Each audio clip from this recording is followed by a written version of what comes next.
This is exactly right. By now, you've probably heard of Reef. They've been making iconic sandals forever. But what you might not know is that they also make ridiculously comfortable everyday shoes. The Neptune is a lightweight, everyday slip-on shoe with a crushed back heel, so you can wear it traditionally or step on the heel and wear it like a slide. Lightweight, breathable, and easy to wear, the Neptune is the everyday shoe your feet have been waiting for. I feel like so often you have to sacrifice cuteness for comfort, which is so annoying because I want both all the time. Everything has to be cute, but also I'm old and I want comfortable shoes. So I feel like the Neptunes are the perfect answer to that. Yeah, I love how cushy they are. They're like, they go with everything. They're really cute, but your feet are like on little clouds. Check out the Neptune on reef.com and redeem 15% off your first purchase. Goodbye.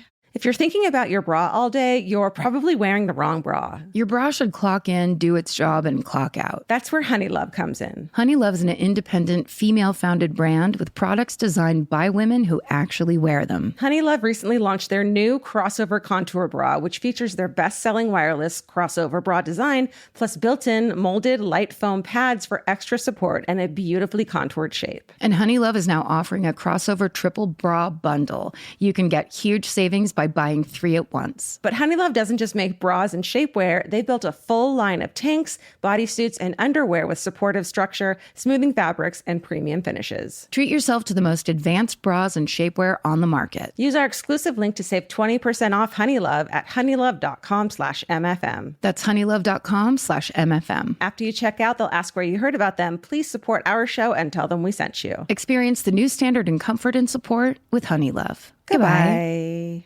The Hulu original series Furious is now streaming on Hulu and Hulu on Disney+.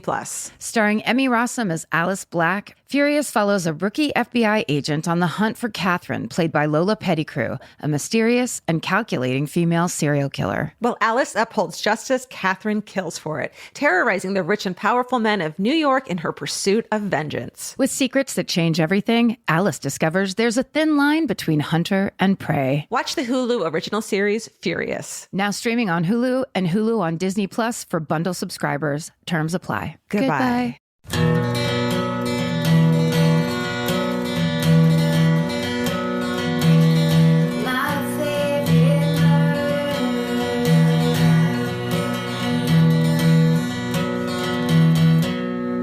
Hello. And welcome to Rewind with Karen and Georgia. This is episode 9. This is our new weekly bonus episode where we go back to the early days, the early halcyon days of My Favorite Murder and comment on the way we were. We were young, we were innocent, we were free. It was so 2016. We're going to reflect on all the things that have changed, give you case updates, and basically, we'll treat this like a high school yearbook, but of podcasting. Like a high school reunion yearbook. Yeah. Yeah.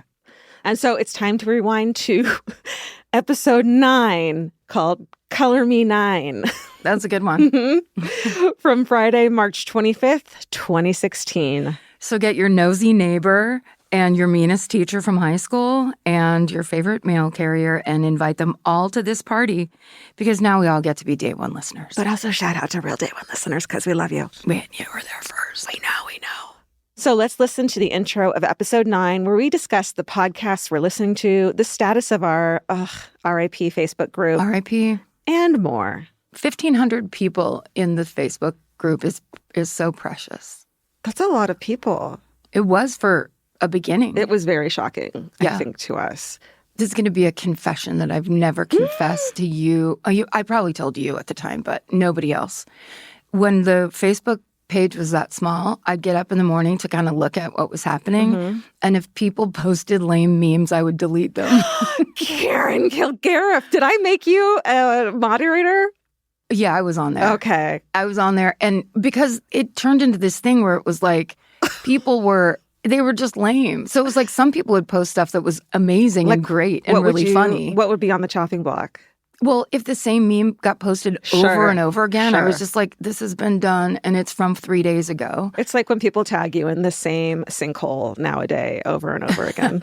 You're like, I've seen it, I swear. We've seen it. But also I think those memes that looked like they were from that one app where it was the white block letters and it was just something where I was just like, all right, we need the quality to be a little bit higher here. Okay, just wanted to clean it up a little bit. I really did see it as my own Facebook page back then where I'm like, I don't want this shit on my Facebook page. But then people would come on and be like, Right. who's deleting my thing? And get all crazy. They call it a dirty delete. And they get so fucking mad. And it's like, guys, read the room, aka the Facebook page. It's already there. Also, what a fun confession. I love that. If you were mad because you got dirty deleted, it was me. That's amazing. I'm so glad I finally know that. Isn't this the kind of Easter egg people are looking for in these rewind episodes? I think so. You can just see our numbers going up. Also in this episode, we talk about the fact that the Facebook group suggested a drinking game. Maybe the first My Favorite Murder drinking game of many, because there's been more. It's whenever I gasp or say holy shit, you take a shot. And when you sing a regular word in conversation, which I want you to do it, but it's not going to be natural if you do it. I'll try to fold one in this episode. I would love that. Okay. Because I don't want to put you on the spot, because when you do it, it's just very unexpected. You know what I mean? I literally just did it in a meeting we were in. I don't remember. Yeah, I remember when I said, thank you to our fucked up families for letting us make stuff while we're stressed out. Yes. Or something. That was it. That's an example. See, it's not as good. It's not. No, you build it up, then you actually do it. Surprise me. Murder. Are you ready for some murder? We should look up synonyms for murder. Okay. For this podcast. Okay. Oh, for the titles of the podcast? No, just in general, so we don't say that word as much. Oh, Killings. Right. Yeah. Being taken out violently. Assassinations. What are we going to name this episode, do you think? It's number 9. Yeah. 9. Non-lives. It's pretty much how this goes. Spitballing. It doesn't get better after that. Never. Welcome, everybody, to My Favorite Murder. Hi. That's Georgia Hardstark. That's Karen Kilgariff. I said it like I wasn't sure. I know. That's Georgia, right? Georgia Hardstark. The worst is when someone misspells your name in a professional setting when they should absolutely spell your name correctly. Yes. Right? Karen Kilgariff with a complicated last name. Yes. That's happened to me many times. Also, the worst is when people say your last name and who you've known for years, and you realize that they always thought it was Kilgariff Kilgariff or Kilgariff. Where you're like, well, I wish you knew me more. I know. Hardstark. What the fuck? Hard and stark are two very simple words, and yet somehow next to each other, people freak the fuck out. People freak out. Although I do that thing where when I see somebody that I know for sure. Like if I ran into Dustin in a bar, I would, in my mind, I'd go, hi, Dustin. And when I would go to say it. What if I'm wrong? Yes. Oh my God, I do that too. Except when I see someone that I for sure know like Dustin, I'll scream their name in front of them because I'm so excited that I know them. You know what I mean? Like you want the credit? Yeah. Because normally I'm like, I know who you are. Yeah. But I don't think I do. And I'm the kind of person that if I mess it up and the person's like, don't worry about it, I won't stop talking about it. Right. Or worrying about it. Right. Or letting it go. People call me Allie sometimes, and I'm like, it's okay. It's not okay. It's okay.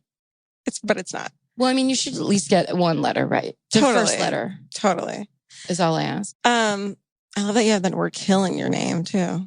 Oh, me too. I find it intimidates people. Yeah. We both have kind of like hardcore badass last names. You have a yours is reminiscent of Charles Starkweather, the famous spree killer. Sure. That we're not talking about on this episode, but that we... Okay, we know what I want to talk about up top before we start our favorite murders. Before we start this bullshit? Yeah. Is Someone Knows Something, the podcast. Yes. I texted you the other day because I knew you were driving I was in New York. I was flying. Oh, nice. Yeah. And I was like, you got to listen to this. Yeah. And I did. All of them? Well, there were only 3. Right. There's a new one. Oh, is that really good? Yeah. I'll listen to that on my drive home. So I didn't realize it when I started listening, but the entire season of this podcast is about one topic. Yeah. Should I read the description? Sure, because it's good. It's fucking great. On June 12th, 1972, 5-year-old Adrian McNaughton wandered away from his family at a lake in eastern Ontario and disappeared without a trace. In season 1 of Someone Knows Something, host David Ridgen, who grew up in the area, goes back and search for answers. And I had heard of this case and I'd never cared because I was like, he got eaten by bears, clearly. But no. And the more he goes into it, like, that's what I like about it, is you make up a thing. You hear facts from him and then you go, well, it's that guy or it's this thing.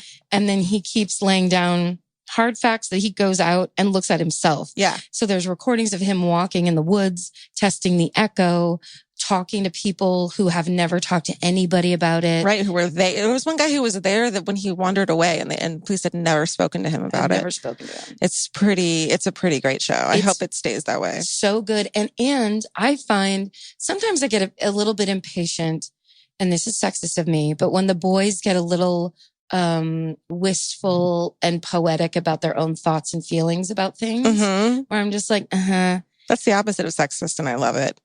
Because there's always sexist against women fucking being poetic about shit. Well, true. But I mean, like, I just have that thing where, yeah, I just don't want anyone to be precious, really. But then I find it slightly more sickening if it's a man because I've bought into our cultural stereotypes and norms. Right. But when this guy does it, I buy it. I feel like he's being sincere. I don't think it's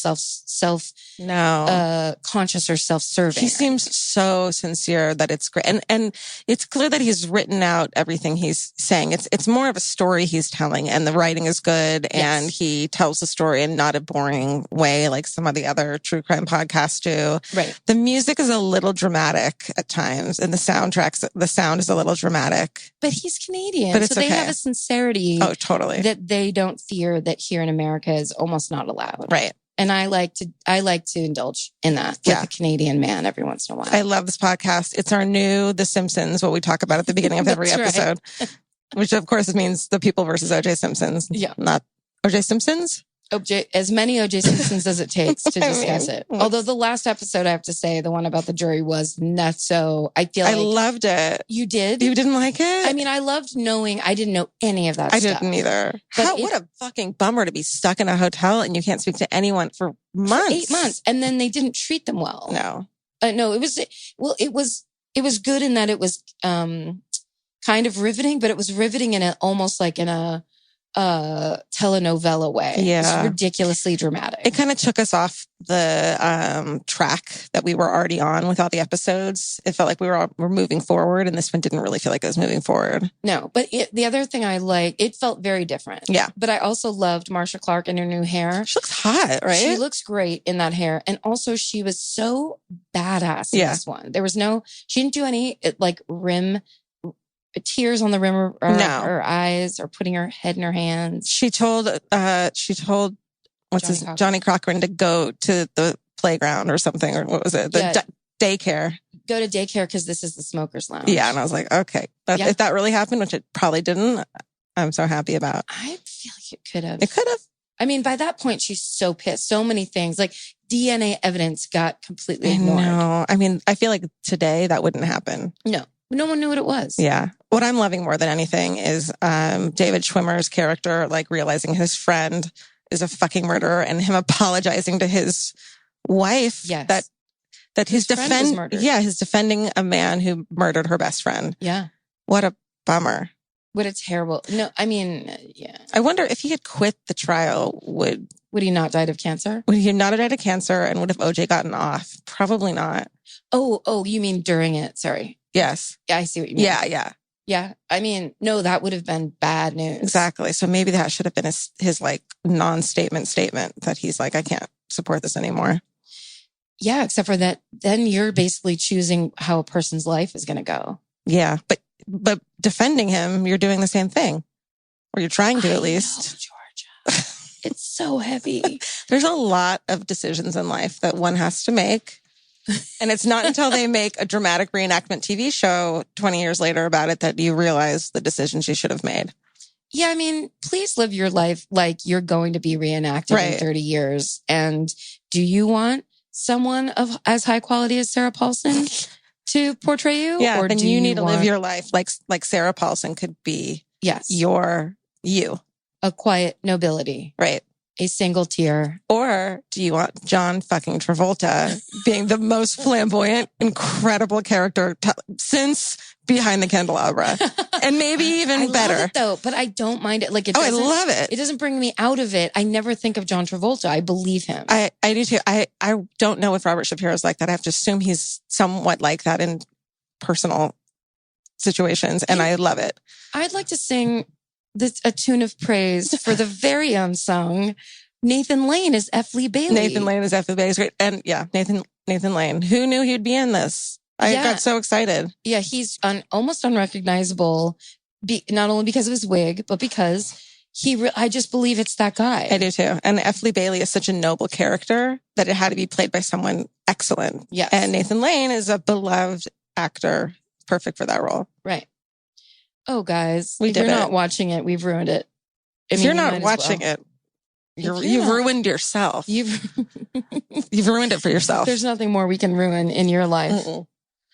How's it going? Everything else all right? Oh yeah, everything's good. I'm not murdered yet. The Facebook group is like near and dear to my heart at this point. The Facebook group is making me regret leaving Facebook. If you want to sign up a fake account, fake name, I will not out you, but it is such a pleasing place to go when I have insomnia and just talk to, like, everyone is so fucking cool. I comment and I post things and I read everyone's posts and it's just like really fun. And the discussions we get into and the comments people make, everyone's nice. There hasn't been anything racist or mean yet. I haven't had to kick one person out, which is like shocking for Facebook. I thought we were really big in the racist community. Damn it. Well, we are. They just keep it quiet. They behave appropriately. Yeah.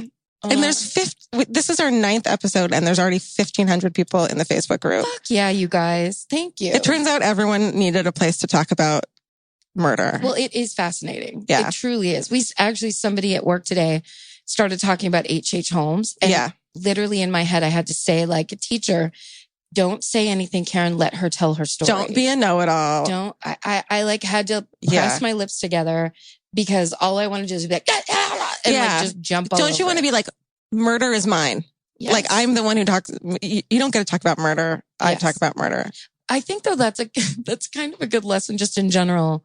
Cause I think I've been that way about more than murder all of my life. It's such a hard thing not to be like, but it's like if someone brings it up themselves, let them tell the story. Let them have it. Murder doesn't belong to you or whatever it is doesn't belong. I'm not telling you. I'm telling myself because I totally agree. Oh, that wasn't to me. Okay. No, that was to me in any conversation. Oh, not. Oh yeah. Well, did you know that? Yes. It's like, so hard. And then when you're like, oh, well, and you like bring up something that compares to it, you just sound like an asshole unless you're sincerely wanting to bring up another murder. You instead of saying like, well, this is how much I know about it, which I do all the time. Yes. This podcast could also go into the areas of etiquette, general etiquette. Well, I do it in this podcast too, of not wanting to speak over you like I just did.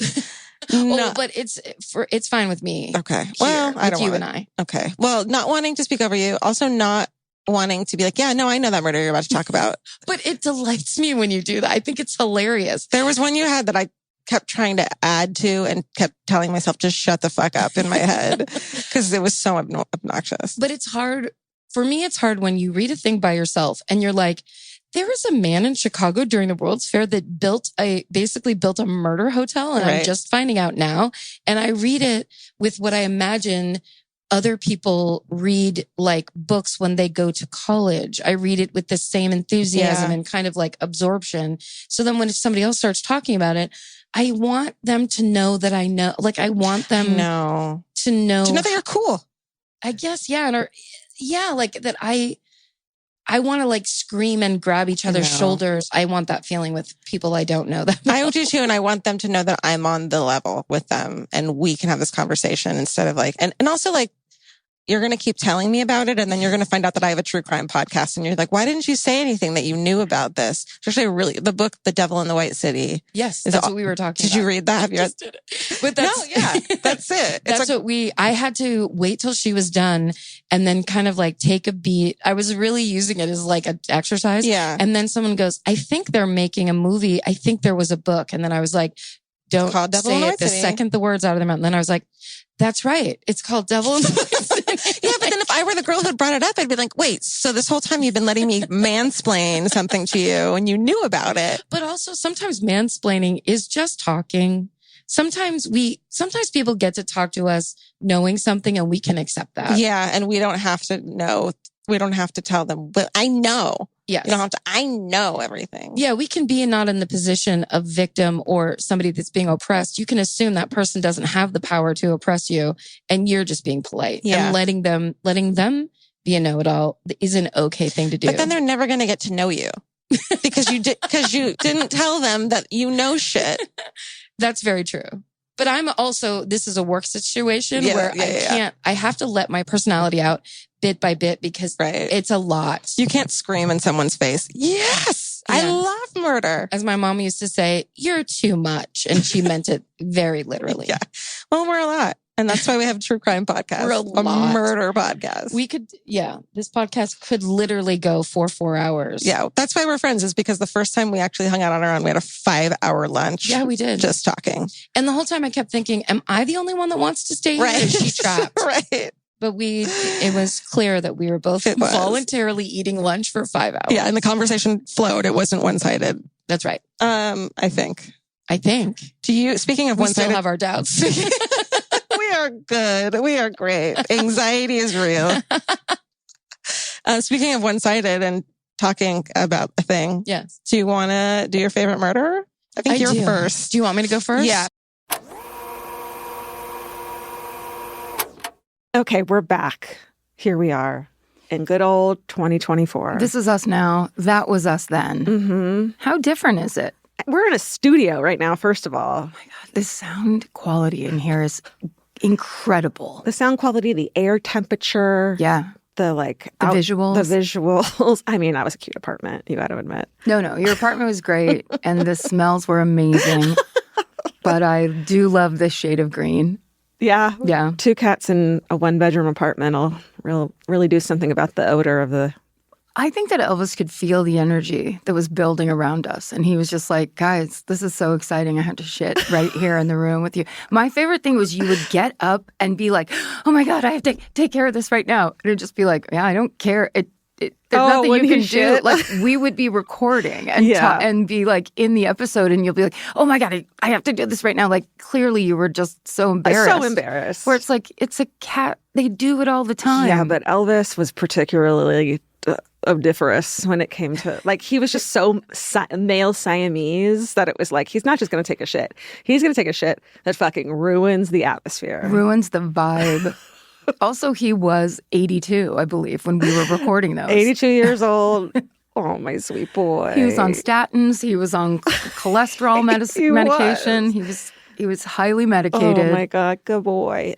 All right, so let's go into your story, Karen. Okay. You are covering the Exorcist serial killer because our theme is hiding in plain sight. Yes. Which is great. That's a good theme. Yeah. This is one of my favorite true crime stories because it's so creepy and sinister. And it's one of those things of like, oh, this guy in this scene from this movie actually, and it unravels into like a whole other movie. Yeah. And it's crazy. It's chilling. And then at the end, I mean, we'll talk about it after, but like, they like let him out of prison after a while. Yeah. It's one of those. Mm-hmm. All right, let's listen. Okay.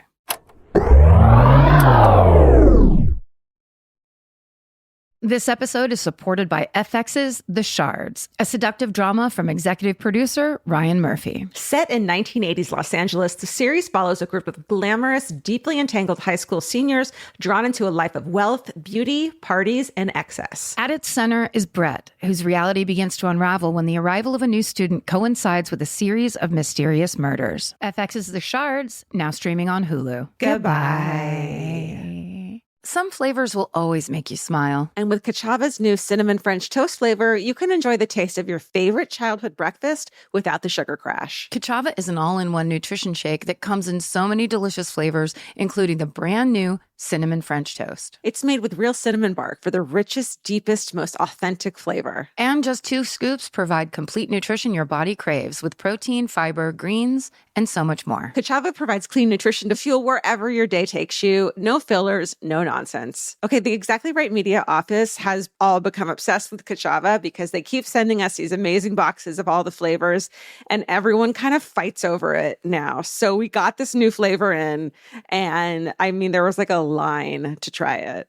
It's pretty great. We're real believers in the whole Kachava line, so treat yourself to a childhood favorite. Go to Kachava.com and use code MFM for 15% off your first order. That's Kachava, Kachava.com, code MFM. Go to Kachava.com and use code MFM for 15% off your first order. Goodbye.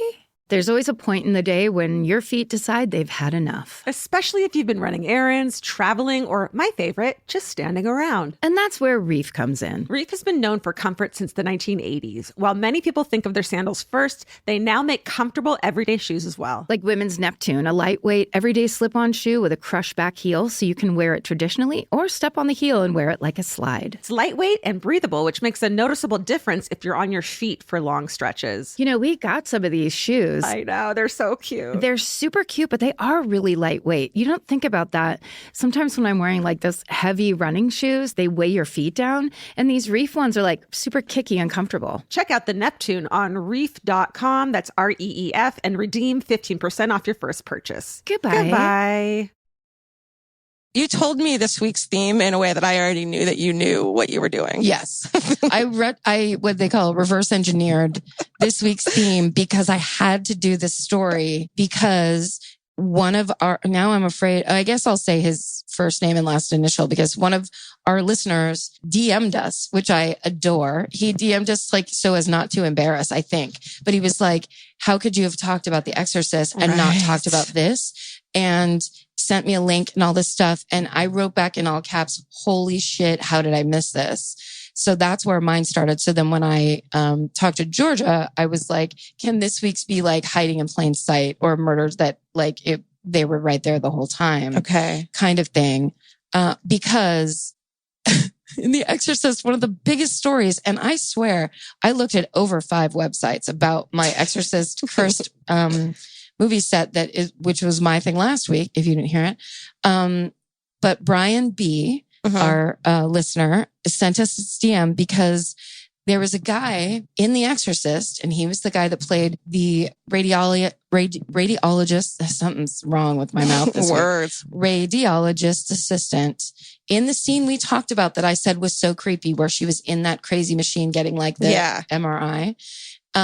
The guy that plays the assistant in that scene turned out to be a serial killer. No. Yes. Like a serial killer. A legit 6 victim, straight up New York in the 70s serial killer. That just reminded me of something when I gasped, is that there is a thread on the Facebook group that every time I say, holy shit, you have to take a shot. Or when I say no. Or when I like there's certain things. And then when you sing a word, like a thing, like, yes, it is.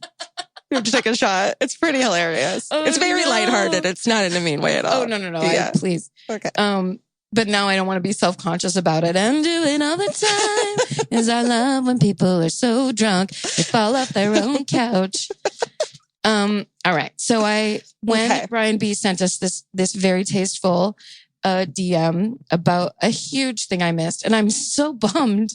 Please don't beat yourself up. I won't entirely, but talk about like wanting to be an expert and dropping the ball. Well, I blame the first 5 websites that came up that didn't mention this. They didn't. So and nobody knew. It would. But yeah, maybe it is like specialized knowledge or something. Maybe I just have to go to better websites first. Or you have to, like, I've been Googling weird shit, like the weird stuff. Not just like so-and-so murder. I've been Googling like deep down weird shit. Have you gone dark web? I wish I could. I don't know how to go dark web, but I want to. Okay, so here's the research part, and I hope I do this justice, but I'm not going to because I basically did only part of my homework. But essentially, this is it in a nutshell. I'm excited. The guy's name was Paul Bateson, and he was in real life a 38-year-old X-ray tech at NYU Med Center where they shot that scene. Oh, it's called an arteriogram is what she was getting in that scene, which is like the crazy machine that like, it's like looks like not a centrifuge, but like the thing that where it spins you in all those different directions. It's very upsetting and weird noises. So, I guess when they went to like go location scout, he was there. They cast him because he already worked there and knew how to work the machine. Legit already. Right. And what I love is the link that Brian B sent us, the picture that comes up with this article. He looks so creepy. He looks like any dude in the 70s, like kind of forward. His hair's going forward, kind of sandy blonde, goatee, but his eyes are like His eyes are drooping like they're melting. So like you were like, oh, what a great casting job that they hired this actor. And it's like, nope, he's really, this is what he looks like. And that's why they hired him from this creepy movie. Yeah. And I don't know. I don't know if, I mean, that's a little woo-woo to think, but like his secret life was the reason that scene was so creepy. I actually don't, this was before. So these murders happened later in the 70s. So I think he did that first. Okay. Oh, no, sorry. The murder started in 1973. So that was... So he was like on camera had murdered someone. I think so. I would have to look up. The movie came out in 73 and I'm the one that did this. No, you're good. Just pretend like you know what you're talking about. I'm pretty sure I know what I'm talking about. Just own it. Yeah, I think he murdered...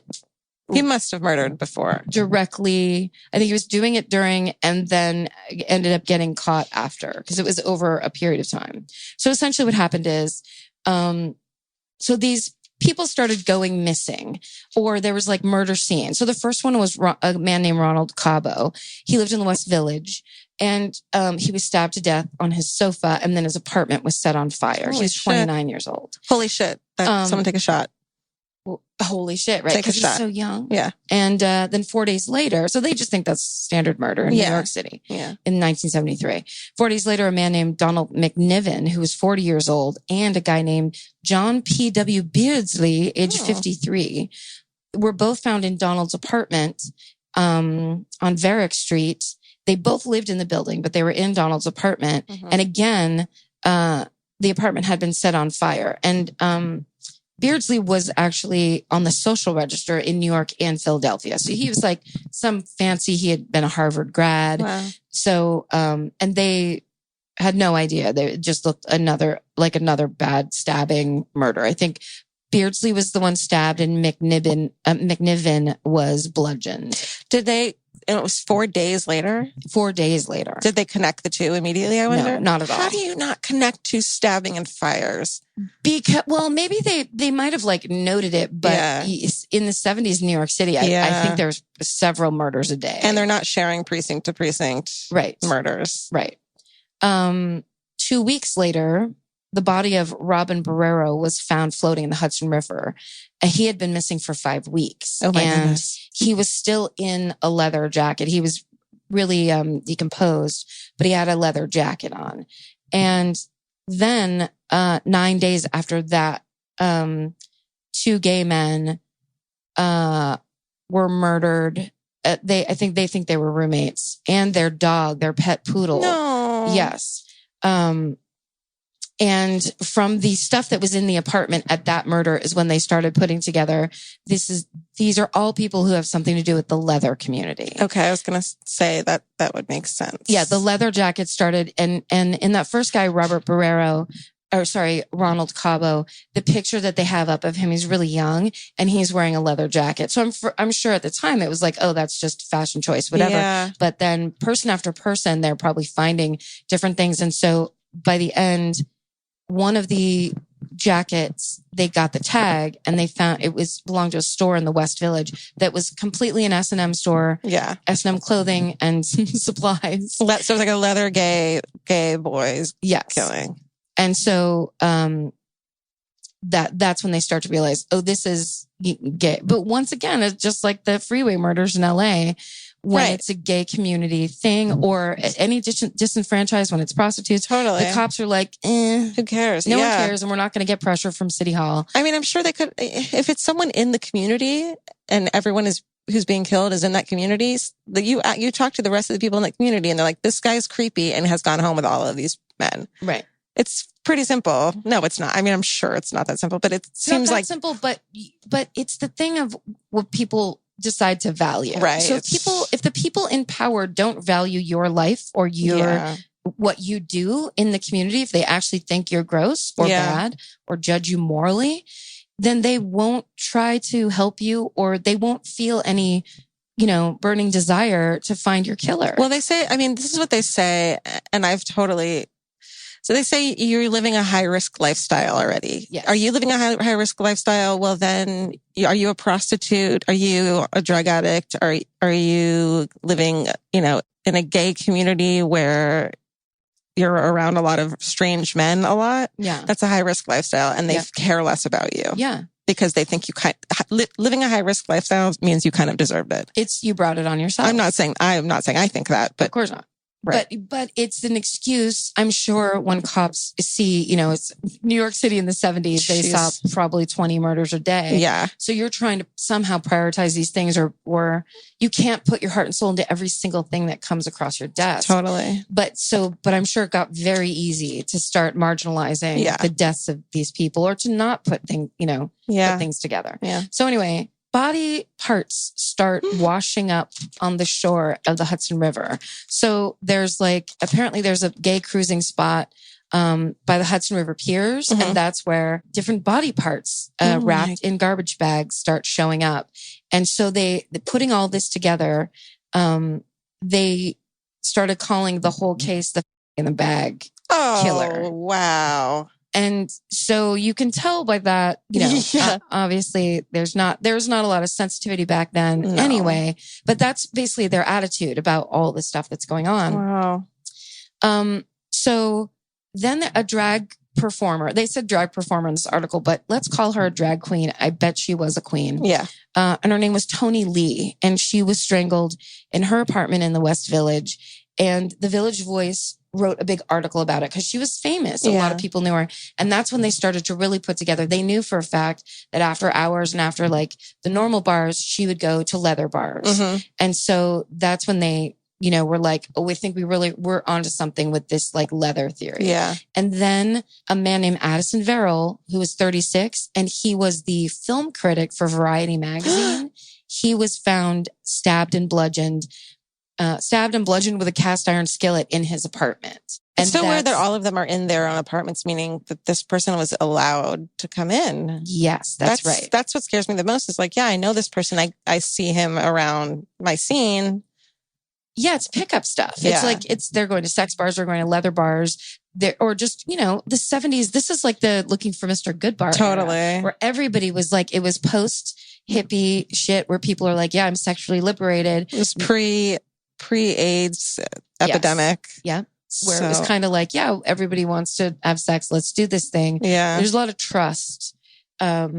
And especially they were in this thing I was reading about is like the leather community. There's lots of, like leather daddies are like really big, muscly men. Yeah. So they don't think anyone's going to hurt them. Right. They're, in charge. It's very overblown presentational masculinity. It's less of a risk than a woman going home with a man because a man can defend himself supposedly against another man. Yeah, exactly. And also they're like, that's part of the play, which I'm sure is the other thing the cops were like, this is a little something that got out of hand type of thing. Because this is what you're into anyway. Right. Blame. Right. So this journalist named Arthur Bell wrote this big article after Addison Verrill, after the story came out that he was stabbed, because the whole story about Addison Verrill was whitewashed. They didn't talk about him being gay. It was very like a terrible murder, but they made it sound like a passing thing. Random murder. And Arthur Bell was like, there's a serious serial killer in our community and we have to start giving a shit. And if nobody's going to give a shit about somebody that's famous, like this is our chance or whatever. So he wrote a big, huge article for the Village Voice about that people needed to start, like real police work needed to start going into this because people were very afraid. And then he got a phone call. No. Arthur Bell, this journalist, he gets a phone call from a man who tells him, I'm the guy that killed Addison Verrill. And we were together. I met him at a bar. We went back to his apartment. And while we were after we had sex, I had an epiphany and I realized this was not a reciprocal relationship. He didn't love me. He didn't want to be my boyfriend. He didn't want to get married. And, I wasn't getting anything I wanted. And that's why I killed him. And he tells him a bunch of specifics, including that there was Crisco all over the scene of the crime, which was a very common lubricant that people used back then. Yay. But that had not been released to the press in any way. Right. And so Arthur Bell calls the cops and says, I just got this phone call that was crazy. I figured I should tell you. And he starts telling them these details that no one else knows besides the cops. And the cops know this is the real guy. Holy crap. So he talked to the real killer, which is insane. So then Arthur gets a call from a guy named Richard Ryan, who said he also knew who the killer was because he had met him and talked to him. And this guy had basically told him, I think he said he met him in AA or something. And he basically had been trying to get sober and had admitted to him that like he had killed Addison Verrill. Wow. And so, but that's the only one he admitted to killing. Yes. Yeah.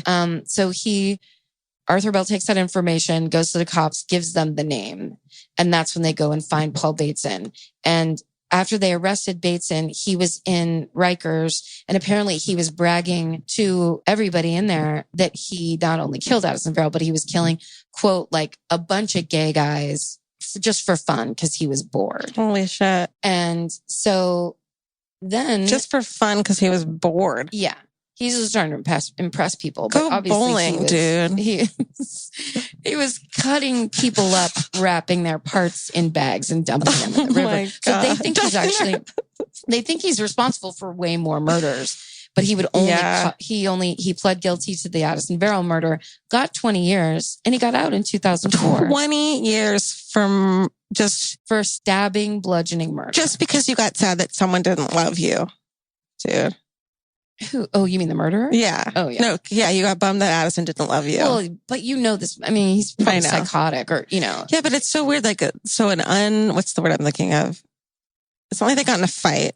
He just killed him and he only gets 20 years. Yeah. That bothers me so much. Well, he's crazy. He clearly can't, you know. I know. What's he going to have another relationship? And how's he going to deal with that? I hate that there are people like that out there.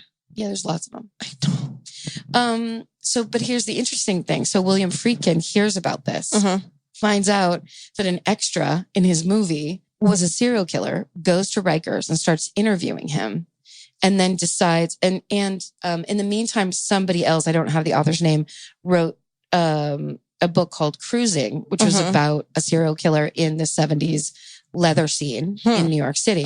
And so Friedkin goes and talks to Paul Bateson and then decides he's going to direct the movie. No way. And so there's a movie called Cruising starring Al Pacino about a cop that's going undercover in the New York City leather scene to find a serial killer. Did you watch it? I have not seen it. I wonder if it's easy to find or if it's one of those. I think it is. It's kind of infamous because it's very homophobic. It's very bad. Yeah. Like it basically says all these people are deviants without morals and would kill you and kill anybody. And there's a lot of bad stuff in it. And when, the gay community found out that they were shooting this movie in New York City, it basically galvanized the gay rights movement, and they would go down and like protest the shooting while they were filming. Yeah. So they would go down with whistles, and they were holding up like mirrors and making light go into the scenes or whatever.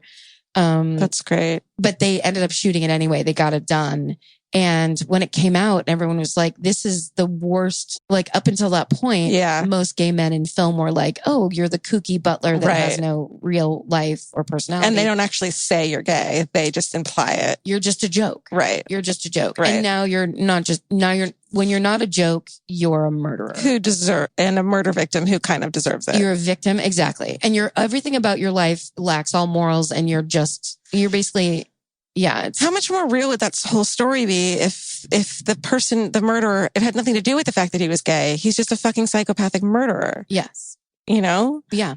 But I mean, yeah, it's just, the whole thing is super awful. There's a great movie called The Celluloid Closet, and it's a documentary about, all like gay people in Hollywood and the treatment of them and basically the way they've been presented and seen. It's pretty fascinating. And they talk about Cruising. It's really good. I think that's it. I had something else, but sorry, my cats are attacking each other next to you. That's amazing. That's it. So tell me his name again. I want to go. Paul Bateson is his name. I want to go back and see that scene where there's a fucking real life serial killer. I know. It's really good. It's very, very creepy scene. Now, I should have watched, I just didn't have time to watch Cruising, but I also know it's incredibly depressing. There's no point in you watching that. And I also read like reviews of it, and apparently it's not very cohesive, and it was initially rated X. So they had to pull out all these scenes because there's all this like, kind of intense leather scene shit. And they wouldn't, MPAA or whatever they're called would not let William Friedkin. So basically when he had to edit it, it came out way shorter and almost nonsensical. Oh my God. Yeah. Man, people always talk about wanting to go back in time, which I totally fucking do. But the 70s, even the 70s, the 80s, the 90s were so racist and homophobic and fucking sexist. Would you really want to go back? I mean, that's the thing. It's just the more we talk about stuff like this, it just becomes this like humanist thing to me where it's just like people have to, I mean, it's separate from mentally ill people who just like have to murder or whatever. But it's a thing of like, we have to look at each other as human beings. Yeah. It's crazy that, you know what I mean? We always want to go, oh, those people, they get what they deserve. Or it's like, are you fucking crazy? Yeah. But if something happens to you, you don't deserve it. Yeah, you and I could be in a category that a lot of people out there would say that about for whatever reason, because we're women, because we live in Los Angeles, because, whatever the reasons. Yeah. So people could say that about you. So why would you say that about other people? Right. It's just, it's just lame. It's just, I don't know. I don't know. At the end of all these stories, I'm always like, it's lame. I'm sorry I brought it up. Sorry I brought it up. It's a rough one. It's called My Favorite Murder. I'm sorry I brought it up. I'm sorry I brought it up. I'm not. Yeah, there's something fascinating to the idea that there's just like a person in a horror movie that's also living, is walking the walk. I wonder if he, in his twisted brain, was like laughing at the irony of it too. I know, I wonder. He's apparently a very bad alcoholic too. So he claims he didn't remember a lot. He's still alive and he's out. Yeah, oh yeah. I think he's died since. He got out in 2004. He's living in upstate New York. What did he do after? Just chill and make breakfast? Did he make breakfast for himself every day? You know what? He went down to the community center and That's so crazy. He loved to help with the spaghetti dinner every month. Isn't it crazy that you only have to go door to door and let your community know if you're a pedophile, but not if you're a convicted murderer? Serial killer. A convicted serial murderer. He wasn't convicted for all of them though. So yeah, just a killer. Just a killer. Karen, do you have any updates on your story? There is, it's like a corrections corner. There's confusion in this episode about whether or not Paul Bateson had begun killing before he appeared in this movie, in The Exorcist. Like now they believe he began to kill men in 1977. This movie was filmed in 1972. So it's a future serial killer that you're seeing in that movie, not an active serial killer. Oh, my God. Yeah. And then, so we also don't know where he is now, which is fun. Right. So he served a 24-year sentence, and then he was given parole on August 25th, 2003 from the Staten Island prison where he was being held. He was 63 at the time. He was done with parole in 2008, and no one knows where he is. There were rumors he was living in upstate New York. No one knows whether or not he's still alive. And people have tried to figure it out and look into it. There's people named Paul Bateson, like someone named Paul Bateson died in September of 2012, but they don't know if that's him. Yeah. They can't, it seems the same. They can't prove it. That's 24 years and then paroled at a relatively young age. Then you're off parole and goodbye, good luck. And you're a true serial killer. Yes. This is not some horrible heat of the moment. Yes, it's not a passion, a crime of passion. It's not any of that. This is a person who very intentionally stalked and killed men. I mean, to me, that's hiding in plain sight more than you being a serial killer that hasn't been caught. That you being a serial killer that's been caught and released. And good luck and God bless. Yeah. It's wild. It's truly crazy. It does feel like, I think when we talk about stuff like this, it's like, shouldn't there be a separate class of talking about jail and holding people who literally can't stop killing other people or can't stop raping other people? Like, shouldn't that whole thing go differently for them? Because especially these stories that are from the 70s or earlier, where it's like, they go to jail for 8 years or something. It's wild. If we're going to talk about that, let's talk about statute of limitations. Hate them. All right. Well, now we're going to listen to Georgia's story on this episode. Her story is about two children who committed murder themselves. Here we go.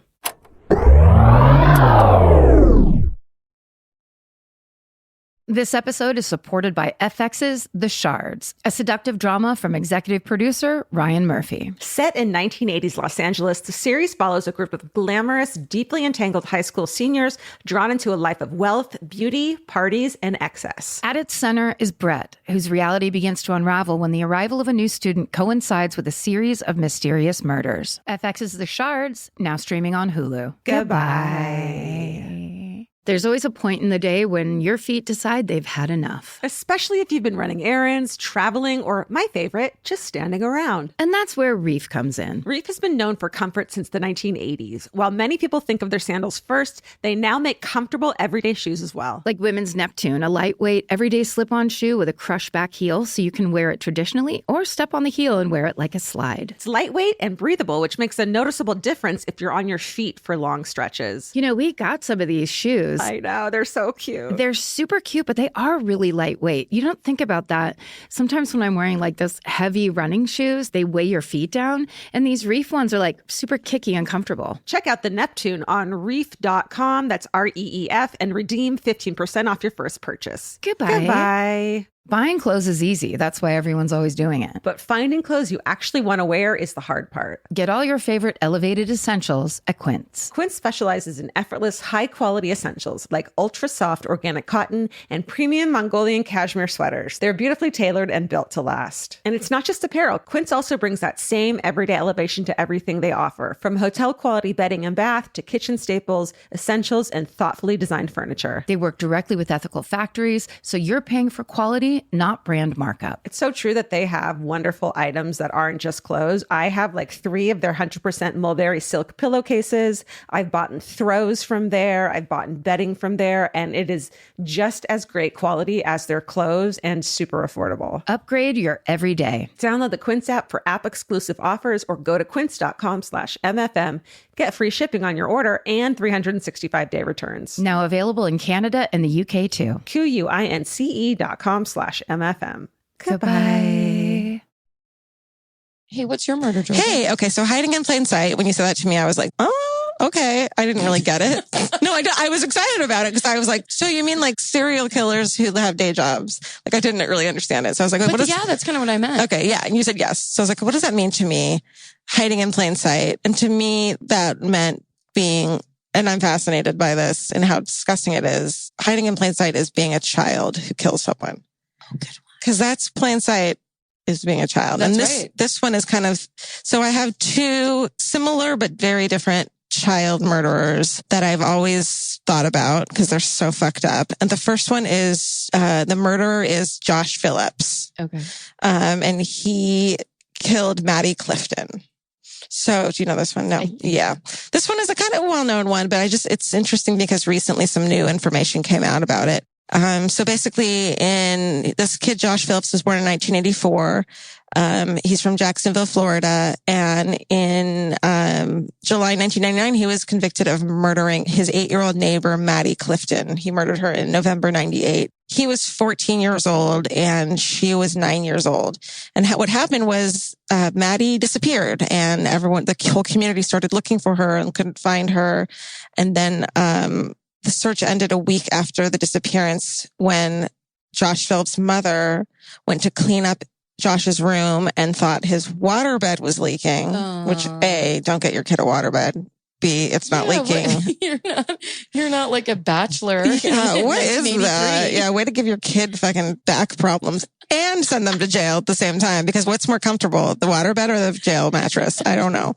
It's always the mother's fault. It's Melissa, you needed to get this together.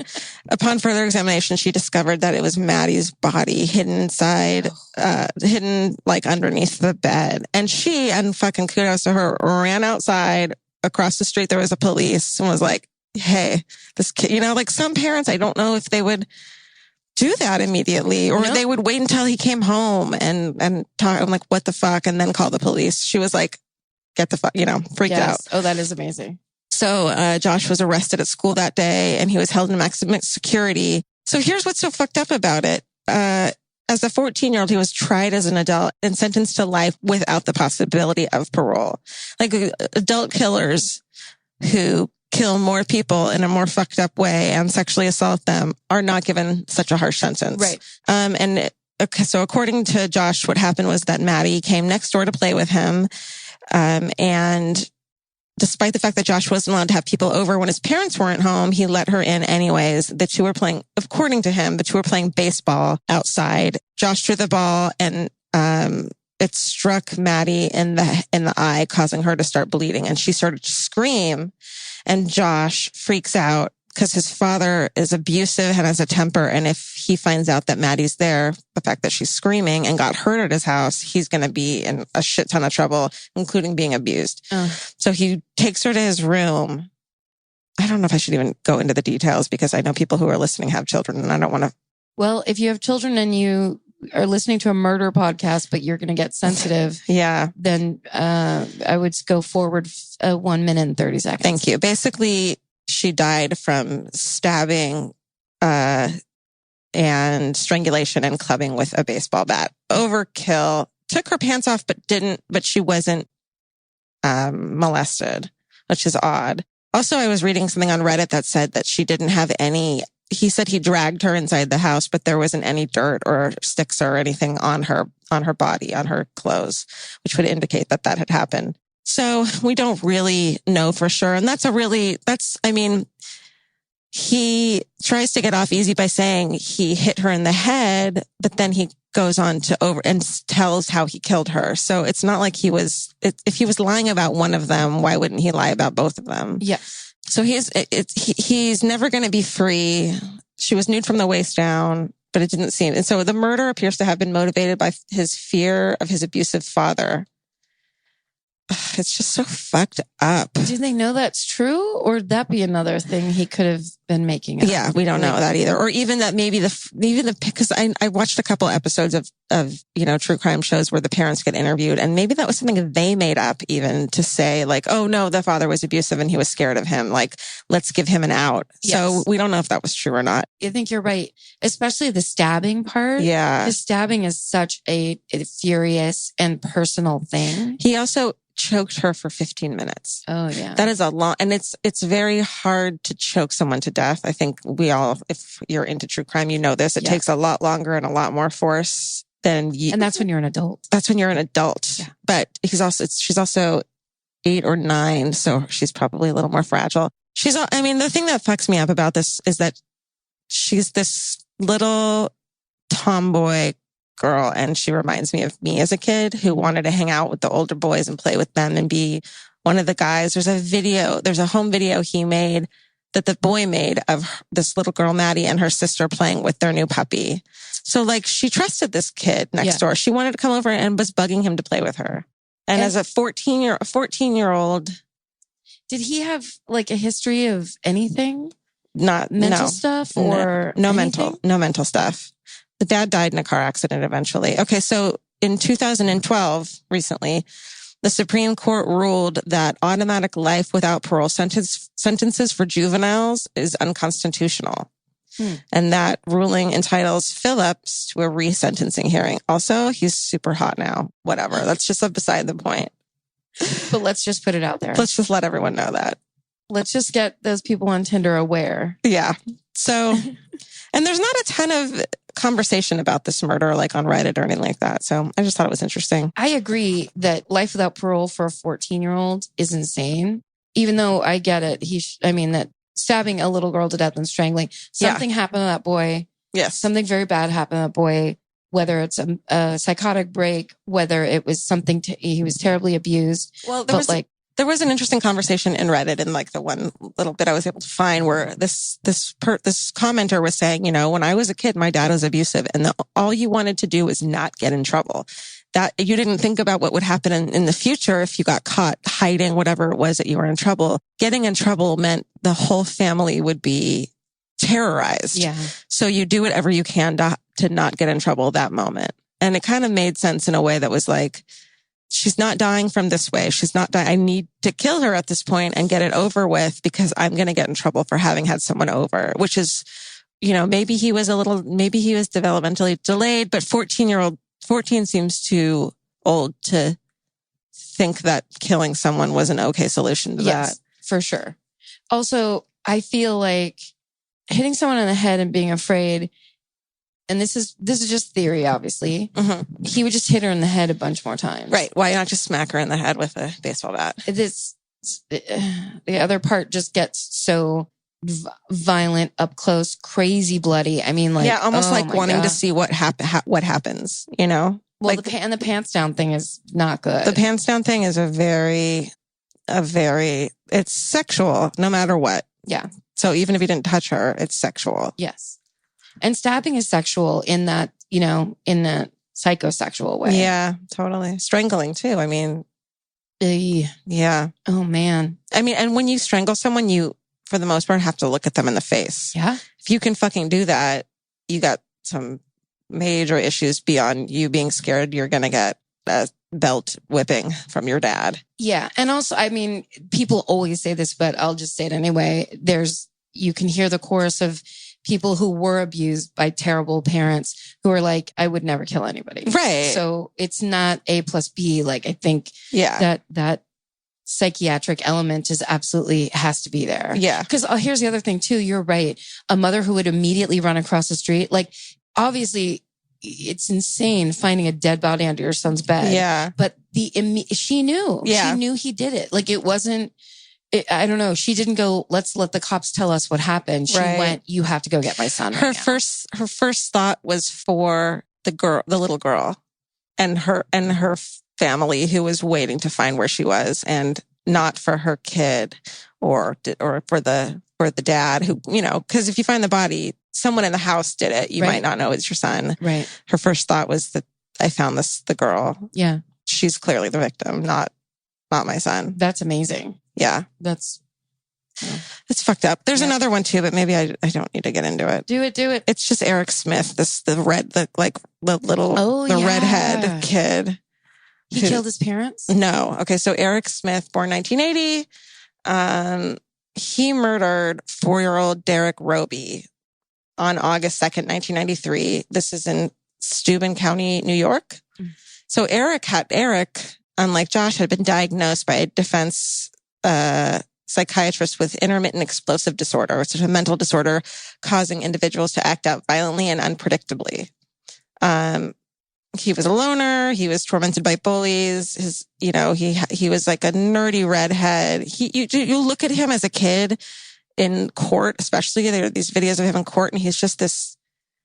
You can tell he's troubled just by looking at him. You can tell he'd been bullied. You can tell he didn't like himself, and he basically said he took his anger out on this little kid, this sweet little Derek Roby, who was riding his bike to summer camp.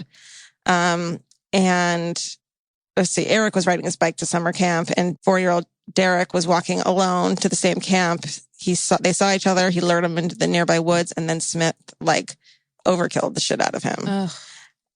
So this was on purpose. It's such a weird thing. It's these two different things where this kid said that he had to do it because he hit her in the head and his dad was going to find out. This kid just straight up wanted to murder someone. Yeah. And I remember hearing this thing about in one of the many fucking true crime shows I watched that Eric took a banana out of his lunch and smashed it into the little kid's face. And later that night, the aunt or someone was babysitting him and got a banana out, and the kid freaked out. And I think that's how they figured out who it was. The kid freaked out over the banana. So basically, Smith said that he'd been bullied by older children in high school, and that also by his father and sister. And he confessed that he took his rage out on Roby, but was worried that Roby would tell, so he killed him. It's very odd. How old was he when he did it? So this kid was, Eric was, I think he was 14 as well. Oh, wow. I just remember looking at pictures of him. Mm-hmm. Oh, you know why? Because when I was 14, doing those two boys that killed their dad, his picture came up all the time. Yeah. And he looks so young. He's in a blazer. He doesn't look 13. He looks like he could be. He looks like he's 9. 11 or 12. Yeah, 9. And he's got those ears that stick out. Big old ears. And if you look at him now too, because there's some jailhouse interviews with him now where he's just so apologetic to the family. He says, I wish I could take the kid's place. He's very, very remorseful about it. But even now he looks like, remember the redheaded guy in The Burbs who was one of the haunted that lived in the house? He looks like him now. It's just like, he doesn't look, which is such, I shouldn't judge someone by the way they look, but you know. Well, I mean, that's why people get bullied. If you look different. Yeah, definitely. So he's been apologizing through in prison. This other kid, Josh, he has since gone on to, he got a degree in being a paralegal, and he's been working as a paralegal helping other inmates with their appeals.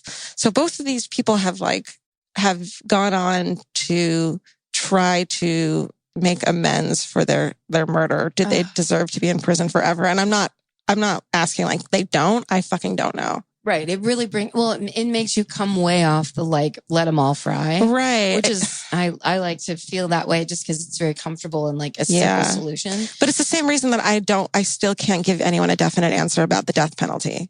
Right. I just couldn't give anyone an answer. Right. Wow. That's a rough run. I mean, we just say it every time. We might as well have like just pre-taped and we roll that in of like, wow, that was awful. Wow, that was bad. And also, wow, those stick in my head and always have, and I'll always think about them randomly all the time. I think about all of these. Yeah. So are there updates for your story? Well, so I mentioned in the episode that in 2012, the Supreme Court ruled that automatic life without parole sentences for juveniles were unconstitutional. And so in 2017, the year after this episode was recorded, Phillips did get a resentencing hearing, and he expressed regret for murdering 8-year-old Maddie Clifton. He claimed not to understand what he was doing at the time. And a psychologist testified that he believed Phillips was truly remorseful and had been rehabilitated. But the judge ultimately resentenced Phillips to life in prison with an opportunity to have his sentence reviewed after 25 years. And he cited how heinous the murder was, and an appellate court upheld the decision. And so that review should occur sometime this year in 2024, which will be 25 years after Phillips' original 1999 sentencing. I mean, he spent his whole life in jail. Yeah, because he took the life of an 8-year-old. Right. But I don't know. These are hard ones, especially because they're children. Well, and also it's all hard because it's all contextual, and it's easy to kind of sit over here knowing we'll never go to jail going, those people should do this or that. Right. But for things like this, where when you tell the story and you know what happened to that little girl, it's just like, what is right? There's also those things where, like, when kids kill, it's because incredibly fucked up things have happened to them. Right. And or we've they seen just that. don't understand what they're doing. They don't understand the permanence of that. Yeah. Or the Mary Bell story. Yeah. Where all the worst things had already happened to her. Right. She did it in that way of like, someone's kind of doing this to me. It's just like... Yeah, mirroring someone's actions. Absolutely. Horrifying. And then for the Eric Smith case, he actually spent 28 years behind bars for the 93 murder of 4-year-old Derek Roby when Smith was 13. And Smith was finally granted parole in 2021. After being denied in 10 previous hearings, he was ultimately released in February of 2022 at the age of 42 years old, and he now lives in Queens, New York. It's like one is home and living his life, and one is still behind bars, and it's like, wow, how are they different? And like, what makes one person more remorseful or more rehabilitated than the other? It's just it just depends on the judge. Really. And the jury? I mean, are there people there that are also listening to all the facts and then, like, weighing in on that? I don't know. In this kind of case, it's a judge only. Maybe? Hey, let us know, legal people. Yeah. All right, so let's, it's hometown time, so let's listen to the original episode 9 Hometown. Do you want to read us? Let's see. Why don't we do this? So you want to read a favorite hometown murder that we got emailed? You can email us at myfavoritemurder@gmail.com, your hometown murder. We'll read one every fucking week, even though we get so many. It's incredible. I love you guys. And then maybe let's do a quick separate episode of other people's favorite. On the Facebook page, I said, what's your hidden in plain sight murder? Oh, yeah. And I can read a few of those, and maybe we can read 1 or 2 hometown murders. So we'll have a mini episode that'll come out maybe a couple days after the regular one comes out. Great. Is that cool? I love it. Okay. So why don't you read me a hometown murder, please? Okay, cool. This is also another, now I'm getting obsessed with follow-up. Oh, Like, I'm getting obsessed with like thoroughness and research, but I really do genuinely love it. So this is a bit of a follow-up, but there's much more to it. okay. And it's from Lily K, we'll say. Yes. Hi, Karen and Georgia. Can't believe how much you sound like my friend Julie and I when we're together and really get going. I've been obsessed with true crime for so long that I became a forensic psychologist. You are a fucking badass, Lily. Why not do what you love? There's nothing else in the entire world I'd rather do. And yes, you can intern for me sometime. Yes. Way to go. I make my husband watch all the true crime shows. And now when he gets sick, he's convinced I'm poisoned him. Like those deadly women of centuries past. I love it. Anyway, I just found your podcast and your call for hometown crime. Then I saw you did mine in your second episode. Bummer, but I decided not to listen to it yet and pretend you didn't do it so I can tell you about it. Love it. Paul Bernardo was mine.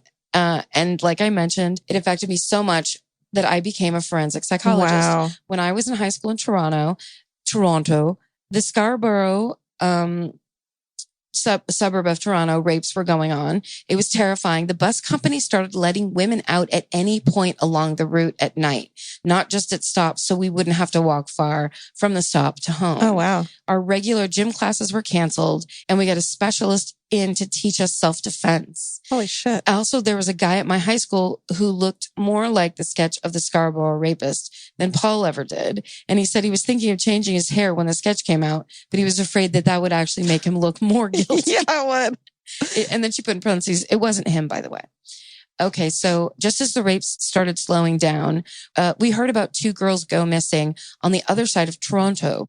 Did you know Leslie Mahaffey was actually locked out of her house the night that she met Paul Bernardo? Horrible. She was a rebellious teen, and her mom picked that night to do some tough love on her when she broke curfew and locked her out. Oh my God. Her mom locked her out. Can I just say my mom, tough love was a thing. Yes. And my mom fucking did it, and it was the worst. In the 80s. Yeah, parents, please don't do tough love on your kids. It doesn't work. Yeah, that's right. Oh, Anyways, sorry, go on. no, that's okay.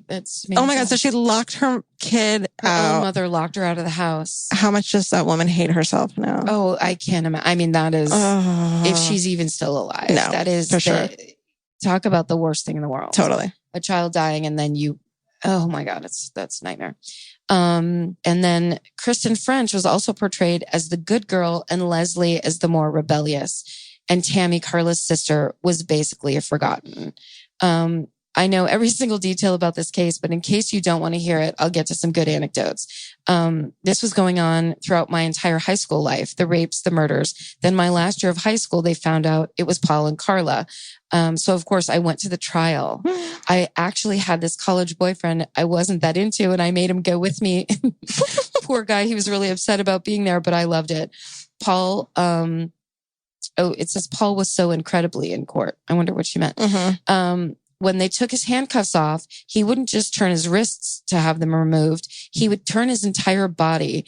It was as if he was trying to look every person in the gallery in the eye. It was creepy.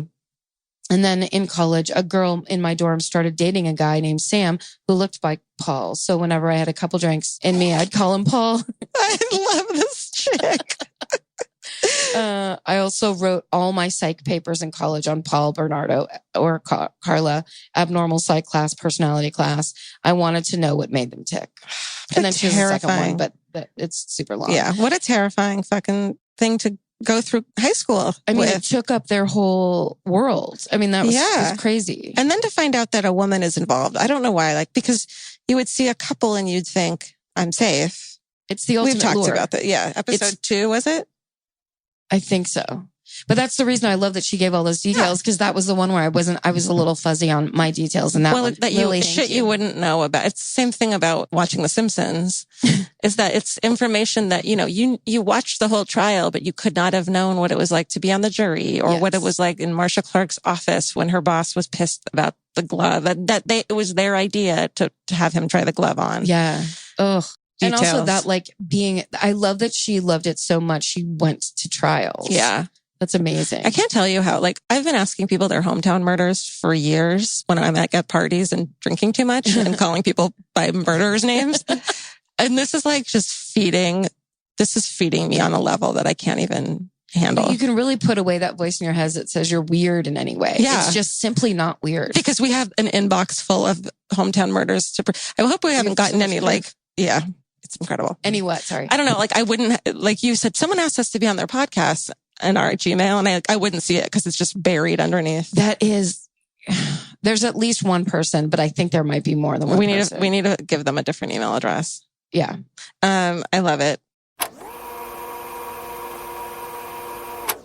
I wonder where Lily is now. How cool is that? I know. What if she's like the lead forensic scientist? I don't know. Is there something more specific she could have become? I don't know. Can you write us, please, and give us a follow-up, please? Lily K, we need to know about your life now. Yes, please. All these years later. It's the 8.5-year follow-up. Oh my God, that would be so rad.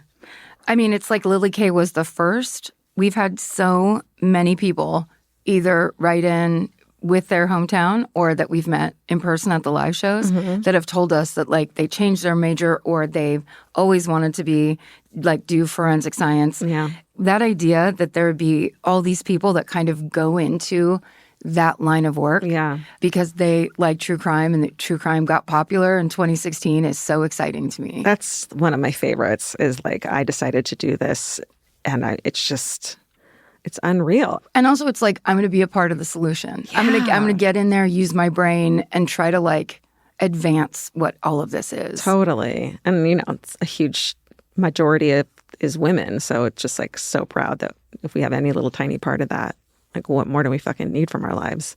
We've done it. You know what we need? Better titles. You don't like Color Me 9? Okay.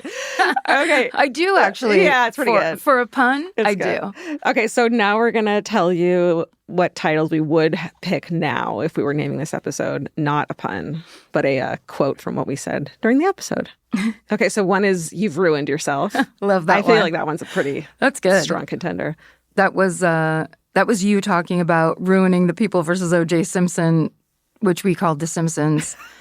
For listeners, we were basically spoiler alerting it. Yeah, well, you've ruined yourself. I can hear myself saying that. Sure. Sass. Then there's Someone Take a Shot, which is you talking about the drinking game. And then you actually say holy shit in the episode. So then you're, Take a shot. do it. And then I'm sorry I brought it up.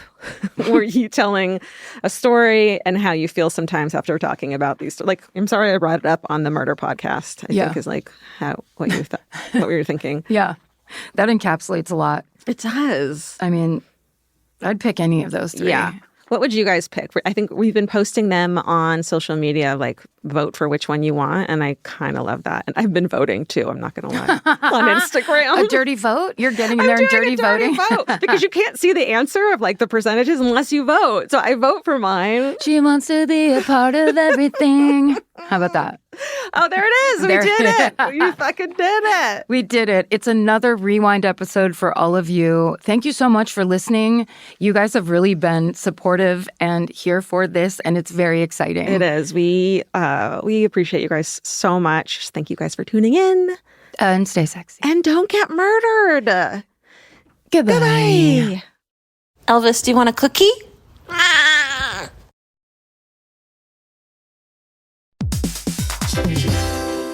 Hey everybody, here's the thing about other home security systems. They're all designed for after the window breaks, after someone's inside, after you get the notification, after the police come. SimpliSafe is the first system designed for before, stopping a break-in before it even begins. That's right. Unlike traditional security systems that only alert you after a break-in is already underway, SimpliSafe is designed to help prevent the crime before it starts. Their cameras can detect suspicious activity at the perimeter and alert live U.S.-based agents. Then SimpliSafe's agents assess the threat, intervene, speak through the camera to scare off the intruders, and call for 911 dispatch. That's right, and SimpliSafe has been protecting your world for 20 years, everybody. So celebrate their anniversary and save 60% on your new SimpliSafe system at simplisafe.com/stuff. That's 60% off, you guys, at simplisafe.com/stuff. Plus, when you order, write in our show name and the How Did You Hear About Us survey to let them know that we sent you. Don't forget, there's no safe like SimpliSafe. The kids are back in school. Now it's your turn to head back to the beach. During Cheap Caribbean's Back to Beach sale, save $200 site-wide on vacation packages of 4 nights or more with code 200BEACH. Trade school drop-offs for beach walks, lunch boxes for beach bars, and your daily routine for adults-only relaxation. Use code 200BEACH and get more beach for less money. Book your beach vacay today at cheapcaribbean.com. Goodbye. Hey. There's always a point in the day when your feet decide they've had enough. Luckily, there's Reef. You may know Reef for their ridiculously comfortable sandals, but they aren't stopping there. The women's Neptune has everything you could ever want in a sneaker. The Neptune is a lightweight, everyday slip-on shoe with a crush-back heel, so you can wear it traditionally or step on the heel and wear it like a slide. Lightweight, breathable, and easy to wear, the Neptune is the everyday shoe your feet have been waiting for. The Neptune makes me so freaking happy because my whole life I've been yelled at for crushing the heel of my foot. Because I want every shoe to be a slide, every shoe. And they actually make them that way. And it makes me so happy. Plus, they're super comfortable, they're light, and they're really cute. So check out the Neptune on reef.com and redeem 15% off your first purchase. Goodbye.